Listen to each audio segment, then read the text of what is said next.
Sometimes the world gets quiet enough that you finally hear the voice inside you, the one that whispers, you were made for more, not more money, not more attention, but more peace, more purpose, more truth.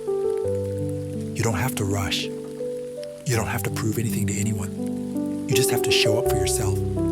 Every single day is a blank page. Your past does not define you.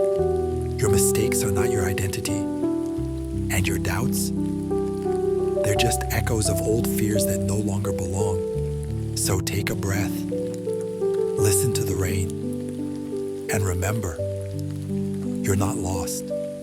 You're becoming.